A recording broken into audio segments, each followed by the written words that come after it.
beers and events. Chirps 1, would you invest resources into making this Bruins team a contender? No, I wouldn't.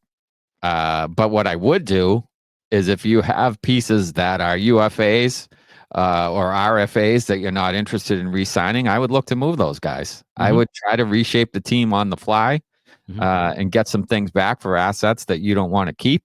So I would still make some trades to try to improve the team. I just don't think you have enough or can do enough to turn them into a contender.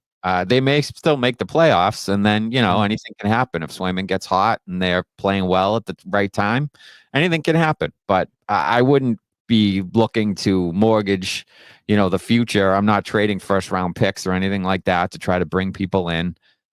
So I'm looking to make some trades and try to improve the team, but it's really more from the standpoint of getting rid of some guys that you don't see as part of the future.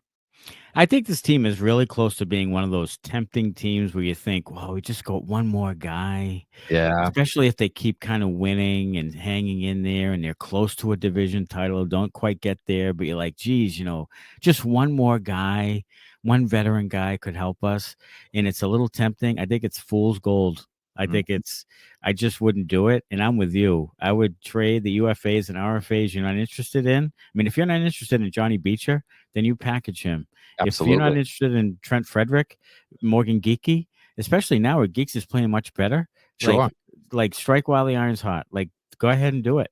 Yeah. So I'm with you on those things. Parker, I don't care who it is. Watherspoon, whatever. Like, you can position yourself, I think, toward the offseason where you could be in a better spot, like a pretty good spot in the offseason to try to get a couple of guys or make a trade that could really work. You could really help yourself. But recent history has shown that the Bruins stand pat. They stand pat a ton, and they squeeze the life out of whatever nucleus they have. They don't take risky moves. They don't, they kind of hang in, and then don't make a play on somebody, or don't trade a Jake DeBrusk, or don't trade Trent Frederic, and then end up losing them. And I just think it's poor asset management. I don't think trading Frederic is an interesting case because from what is being said, he has a lot of interest, but I don't really think he's moving the needle on this current team. So this is a perfect opportunity. He's not at all. Yeah, he's not at all moving the needle on this team. So if they think he's more valuable than you, then you let him go. Yeah. I mean, if you're getting good offers or if you can create some kind of a bidding war for him and drive the price up from contenders that see him as a piece that maybe they need, whether it's the toughness factor or a guy who can play on the third line and score goals or hits or, whatever the case may be, whatever you think or they think he adds, drive the price up and then trade him, while you can get something good, especially if you're not going to re-sign him. And some of the contract numbers I've heard are outrageous for a guy who has done next to nothing this year.